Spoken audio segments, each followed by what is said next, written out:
All right, hello everyone. This is Nancy Rebecca, and I'm talking with Kathy Bales today. Um, I love it on my side. It's always like, you're going live, it's showtime, get started. So there's always this kind of enthusiasm that comes up on the screen on my side of the fence. So today I'm talking with Kathy Bales. So we'll give just a few moments as you come on. I do see that there's two of you on, so we are live on YouTube. We are also live on the Intuition with Precision page. And you'll be able to also tune in and watch the replay later. So it's excited to see you come on. So if you will just kind of pop on and, and give the thumbs up or say that you're here or say hello, then we'll go ahead and get started today. So what is this? It's like Tuesday. So we've been really going every day through the masterclass as well as through the bonus teaching days. So let me introduce to you Kathy Bales. So a lot of you will kind of know her behind the email. You'll know her kind of behind the scenes as she's kind of reaching out and helping you. Yes, yay team. And yeah, Elaine Collins saying hello, ladies, and Alexis. And it's a pleasure to see you. So a lot of times people don't see you, Kathy, and they don't get a chance to hear you and hear your story. But you did take the Psychic Mastery course. So we'll talk a little bit about your history, but you work with us as a team, as the team of Kathy, Yvonne, and Nancy with Intuitive Mind. And you've been with us for a long, long time. I think we were trying to determine. My sense was you started volunteering for us at first. You had taken Psychic Mastery, you had taken some weekend workshops and things like that. And then there came a point where we really could use some extra help. So you started kind of volunteering in the office because you are really organized. You can teach anyone. You should teach organizational classes. As Nancy Murray said, it's so nice to see a face to go with the name that she hears from. And then you did come on as a full-time employee, and now we work in tandem together quite well, intuitively as well as physically. So, what was it that inspired you first to take that intuitive class? Tell us a little bit about your background and yeah, what inspired you to go down this path? That's kind of a long story. My road is kind of long and windy and difficult. It wasn't an easy journey for me. I was extremely shy. I had so much anxiety, so much fear.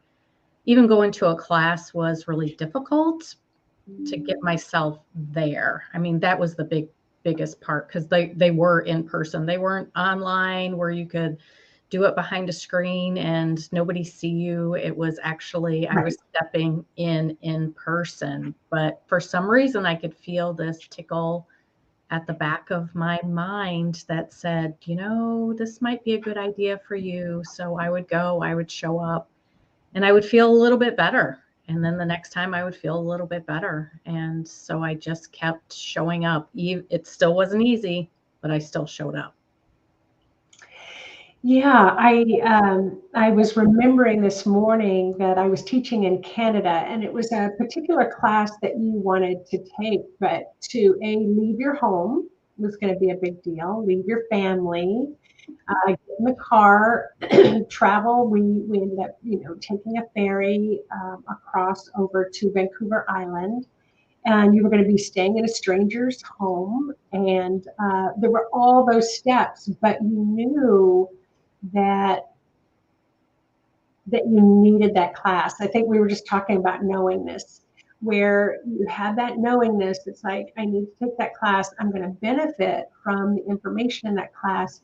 But for me to do that, I'm going to need to get over all of these obstacles. So, what is it that drove you? Like, what were some of the obstacles that you were dealing with? I mean, the biggest one is just being outside of my comfort zone. I mean, really, my world was quite small. I mean, the people that I interacted with are my family only. I didn't travel outside of my little town that I live in, because if I did, who knows what would happen to me? I might get lost, and who knows what would happen if I got lost? I could die. That's the kind of thing. So to travel all the way to Canada and be with people that I didn't even know, and that type of thing was just overwhelmingly frightful for me. And Nancy actually, she said, "I'll make all the arrangements. You just have to get yourself in the car." And I was like, okay, I can do that. I can do that. And that really, it was a big transformational moment for me. I had met someone at that class that day, and it was a moment that changed my life in big, big ways. That at that moment I knew it, but it took me a few years to fully understand it. And really, that's the magic in doing this work, is something happened. You don't always get it right away, but if you trust your intuition, then it'll just keep moving you forward to the next piece and the next piece and the next piece. So Yeah, yeah, it was yeah. a big deal for me. Big deal.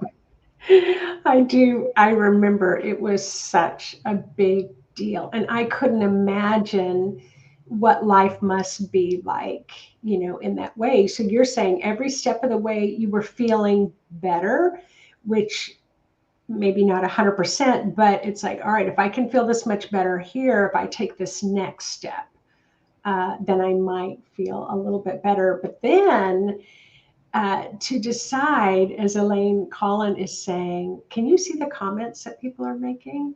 Yeah. Okay, okay, Yeah. good. I just want to make sure that you can see them. But then you decided to do the year-long psychic mastery program, which I looking back now, you must have spent a lot of time sitting with that decision. And I did. so what can you remember what that was like to make that decision to take the psychic mastery full year program?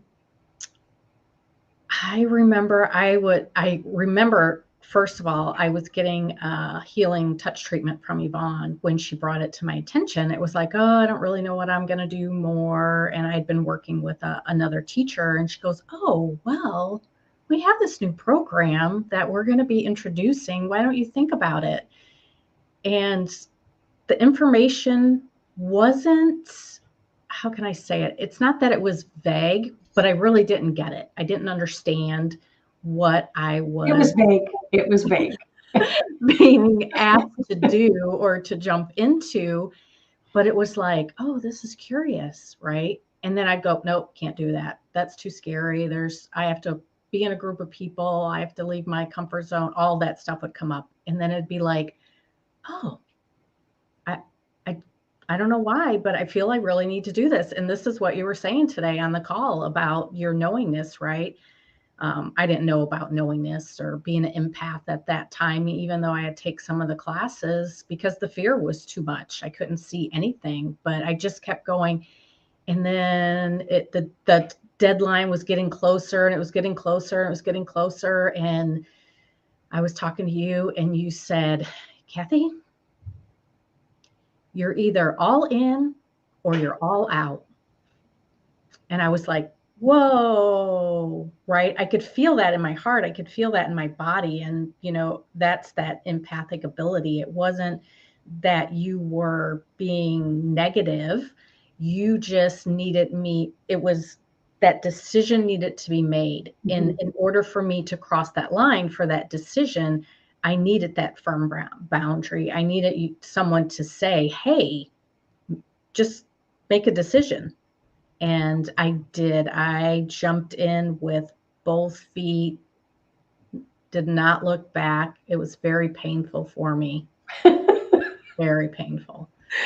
I don't mean to be laughing, but of course, so I remember this time and it was painful. And the painful part was when you start, because of your being such a sensitive empath, that was the painful part, I think, if I can kind of name that.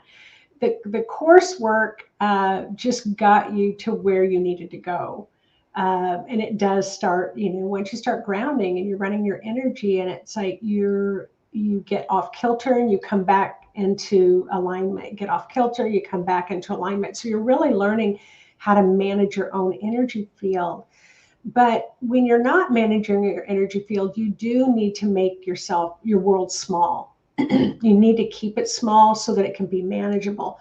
So as you start to expand your world, you're able to, excuse me, you're able to let go of a lot and let go faster. And you you don't feel like you have to manage everything. There are just some things that are out of your realm and some things are in your realm. But then you start to learn more about yourself. So in that first year, I remember you would call and say, "Oh, I don't think I can make it to class today. I'm not feeling very well." And this is pretty classic. And I'm like, okay, you just come to class and just come through the first meditation of the day. And if you still don't feel well after that first meditation, then you don't even have to explain anything. You just get your bags and you can leave. And so what happened every time? Every time for the first year, it was like that for me. Laying in bed, sick to my stomach, my head would hurt. It was miserable. I mean, it really was. And each and every time I could feel that nudge, that push within inside of myself that I just needed to listen to the words and get up and make it to that classroom, and I would feel better. And each time, even though the beginning was hard, each time getting there, then once we got into the work, then I would start to feel better. Did I have meltdowns during those classes sometimes? Yep. Sometimes I'd have full blown meltdowns. But there were Nancy, Yvonne were there to support me every step of the way. They're great at holding space for people's healing. And that's why I work for them, because I'm so grateful for what they gave me. They gave me life. And I Yeah. don't say that flippantly. I say it because if I want, Nancy was talking about someone being able to see your pictures. If you could see the pictures in my mind from the past me, and you could see the pictures in my mind from today, you wouldn't even recognize that person. And I am grateful enough that each and every day I think about that. I think about who I was and who I am today. Yeah. Yeah. Well, and as you're talking about that expansion, like how I know you now, if you have discomfort come up now, if you have fear, if you have anxiety, if you have a reluctance, you're definitely going to tune into your spirit. And if your spirit's like, you're fine, jumping with both feet, you don't even wait 5 minutes. You just are heading forward because you've learned how to trust your intuitive instincts so much. That is what I notice is the biggest difference now, is that you don't really debate it much. You just know where you're supposed to be and you put into place what you need to do to get there. Yeah, trusting my intuition, trusting my spirit to really guide me is really key. The work, the tools that you learn in the Psychic Mastery 1, Psychic Mastery 2, whatever it is, really helps you to work through those pieces. So when it's for me, I used to always think all these things were happening to me, and I didn't have a choice. And now I see that I always have a choice. Even if the things are happening, how I react to them, how I work through them, how I view them is so much different. It was like getting new eyes. See the world so differently, and that's to me an amazing gift. And Yeah. Well, the other thing that I want to mention here, because I know that a lot of people are going to be able to relate to this, because as women, as mothers, as grandmothers, which you are a grandmother now, we will tend to put everyone's needs first before our own needs. It is a cultural, I think it's a cultural thing all over the world that the mother, gives of themselves over and over and over again. So, and I know in your smaller world, like you said, you had only socialized with the family, but part of your growth was starting to put your self-care needs first. And I'll have to say, part of the discussion was always, I don't know how to set boundaries, with my family, that it's my meditation time, because they might knock on the door, Mom, I need something for what's for lunch. But what I remember is one day I called your home, and your daughter answered the phone. And I asked, if I could talk to you. And she said, no, her sign's on the door. It says she's in meditation. And we all in the family know that we are not to interrupt her when that sign is up. And I remember hanging up the phone, and I'm like, wow, you've come a long way. So what was that transition like for your family? It wasn't easy. I mean, I have to say it wasn't easy. There was a time of adjustment where they knew it started off slow because I didn't instantly meditate for 2 hours a day. But, that 15 minutes in the morning, the 15 minutes in the evening, and then it grew from there. So whatever that time was, that everything else had to be worked around that. Not to say that I didn't also set my time that was convenient for my family, because I did. I didn't do it, right when I was supposed to be cooking dinner, but I made sure that I scheduled in the time. It was a priority. It was no different than getting up and brushing my teeth.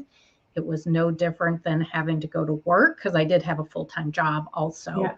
at that time before I started with Intuitive Mind. It wasn't any different. It was a priority. And to me, that's the difference. When anyone can make this work a priority, it works for them.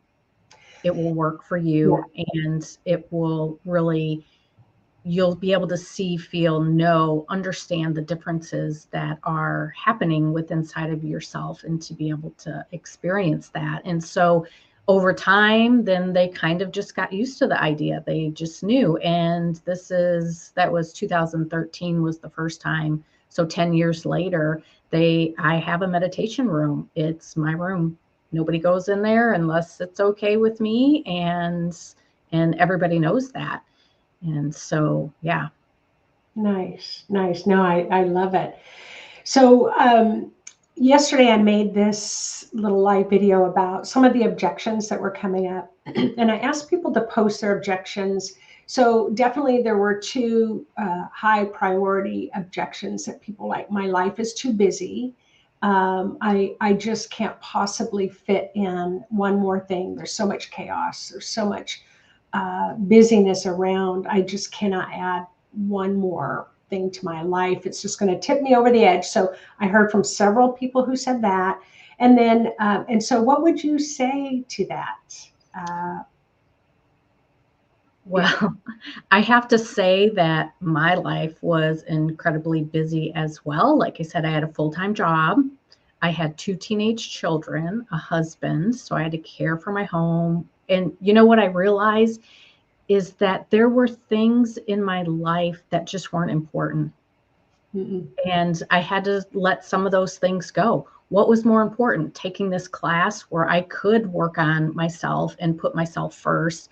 And I was actually listening to a talk yesterday with Matthew McConaughey. He put out this whole big old thing, Art of Living. And he was talking about selfishness. And that's a big thing that, especially women, we feel selfish if we put ourselves first.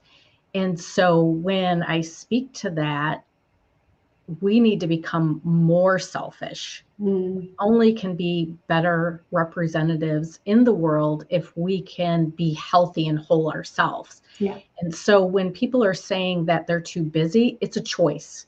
It's still a choice that you're making to do this or that instead of doing this type of work that can transform your life. And and again, I'm not saying that flippantly. I'm not saying that there isn't other ways out there to do it. I'm just speaking from the place that I know for a fact these tools, these techniques work.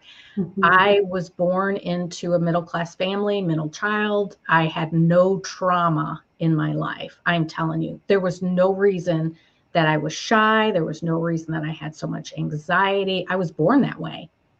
And yet I struggled in life because I couldn't take my kids to the zoo because unless somebody gave me specific directions of how I was going to get there, I couldn't go. I couldn't go into the classrooms and help my kids. Did I want to continue to live that way, or did I want to Mhm. figure out how I could shift that and move into that place? So for me, it's really about a choice. What can you let go of in your life that you might not really need? And let me tell you, sometimes for me, it might be dusting or getting that third vacuuming in of the week because my family didn't care about those things anyways. It was me who was, wanted those things done. So it's like, okay, what can I let go of? And Yeah. I made the space to do the work. Yeah, yeah. I remember early on, because again, when you first start meditating, 10 minutes is feels like about all that you can do. And I remember making a to-do list, and I probably had 12 items on the to-do list, and at the bottom, number 12 was meditate. And so it's like, wash the dishes, do the laundry, make that phone call, pay those bills, go, whatever, go to work. And then at the end, at the day, I didn't have time to meditate. And I remember um, being so frustrated after several days of this. And then when I was meditating, this kind of knowingness came to me that said, why don't you put meditation at the top of the list? Do that first, and then that will help calm and center and ground you so that you can move through all those other things with in a more peace filled way. And I can still, I mean, that was a long time ago. I can still remember that. Why don't you make meditation number one on your list? So, yeah, Yeah, absolutely. And the other things kind of sort themselves out once you start they following that. do sort themselves out. They do. Yeah. So we're just going to kind of switch gears a little bit. You've had the benefit, you're the first line person, whether you're the first line on the phone or through emails or when we were teaching in-person classes before COVID. A lot of times you'd be the first person that people see. And even all the activities that we've been seeing on the Intuition with Precision page, all the live events that I've been teaching on StreamYard on YouTube, you're the one that's behind the scenes making sure all that happens so I can sit in this chair and push and play. But I say this as well because you've been side by side with Yvonne and I witnessing the transformation that happens in our students' lives. And it doesn't always happen overnight. And you've been with us long enough to watch it happen over years, just every year, the growth. But what has been fun for you to watch with the students who are working through their own lives and their own priorities and their own lessons and their highs and lows? What kinds of things have given you a lot of satisfaction in this? It really is watching them have their aha moments. When they're getting in there, they're struggling, they're really not knowing, and then all of a sudden the penny drops. It's just like something shifts within inside of them, and you can see that they too are stepping into their lives in a new way. It's just a, I don't want to say miracle because I don't really like to use that word. It is so much of an honor to witness Mm. people and hold that space for them and knowing, and I'm always behind the screen cheering even You for are. people that don't You see me. can do Oh, this. yes, they can do this. This is great. This is wonderful. I can't always get on the Mentoring Monday calls as much as I would like, but when I review them and see them, I'm so excited that they're getting it and they're understanding it and they're growing and watching people year after year is just an amazing. I love my job. That's why I do it.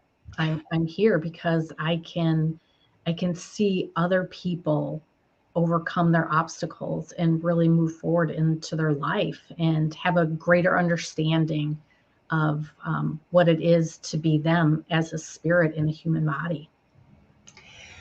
And that's such a great way to kind of, as we just kind of pull this call together, we are working with souls. We are working with spirits who just happen to be going through being in a human body and everything that happens at that level. But the one thing that what I notice is so consistent is that desire, that nudge, like you said, you just kept feeling something kind of nudging you to get up and go again, and get up and go again, until eventually, those obstacles that you had, just it's almost like you can forget, like you said, that you were even like that. And I'll often revisit that as a reminder for myself, and I'll say, wow, what would have happened if in that first class where I called my mother and I said, I'm too terrified. I don't think I can do this. This is really weird stuff. And this was 28 years ago. And my mother said, oh, well, I'm going to go to the class. So you don't have to go. I'll tell you all about it. And I was like, are you really going to go? So I thought, all right, with a partner, with a buddy, with my mother, I was like, okay, I can do this. And so it's like, what would my life have been like? And the only answer that comes to me is it would not have been pretty. Yeah. It would not have been pretty. I would have, I wasn't a big, drinker, but easily I could have used alcohol to cope. I definitely love, to eat, or depression or anxiety. There would have been a lot of ways that I would have used to cope. And I also know that I would have made my world very, very small, because I wouldn't have been able to enjoy uh, the soul of my life that wanted to come through and express itself. So if there's any kind of final thing that you would like to say, any kind of message, even if it's something that you find that you end up saying a lot over and over and over to students, what would you say? Well, what really comes up when you say that is actually something that you would always say. So when we were in class and we would have difficulty, or we would think something wasn't working right or whatever, you would say, okay, now say to yourself, isn't that curious? Yeah. Isn't that curious? And you wouldn't think that that would make a big difference, but it's huge when you can shift from your mind trying to figure out everything that's going on. Should you do this? Shouldn't you do this program? What can you benefit? How can you fit it into your life? Whatever. If you just take those same questions and say, isn't this curious? Then it's like something happens with inside of yourself that allows yourself to open up. Your spirit drops down with inside of you, just kind of like we did in the meditation this morning and the knowing meditation, and you can see it from a whole different thing. And you can really, as I'm a feeler knower, so I can really feel that. And it's like, wow, that was so simple, right? Yeah. It was so simple, just to let ourselves be curious when things are coming up that we have to make decisions on, instead of getting all wrapped up in all the details of why that, what we need to do, how we need to do it, what choices do we have. Just be curious out there. Yeah. It's really important. Yeah. Yeah. I say that all the time. I also, one of the things is we're not going to tell you what to do, and we're not going to make the decisions for you. And even in those times where you're like, I don't think I can show up, and it's like, you absolutely need to take care of yourself. But why don't you just come in and try that first meditation? And if you still feel like going home, then you can now. So we will always tell people, just look at the energy of your life if you continue on, or if you make the decision to join the program. Look at what kind of tune into what your life may have the potential to be like and feel like, and then tune into what your life, if you decide not to, or whatever decision it is, whether it's in work or whether you want to go back to school, it's like feel into going back to school. What would that feel like? What that sense would be like versus if I didn't go back to school, what would my life feel like and what I would know it to be moving forward? Because it's really, you always have to live with the consequences of any decision that you make. We don't have to live with the consequences of that. So we always are stressing, no matter what's going on, no matter what level program you're in, that you always come back to your own answers. And most of us who don't trust our intuition, we don't trust our answers.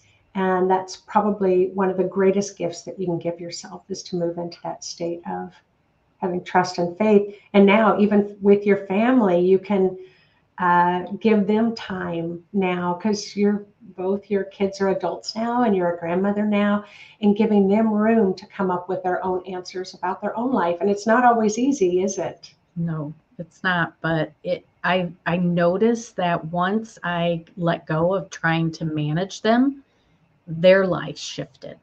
Mm-hmm. And it's huge. It really is. Yeah. Yeah.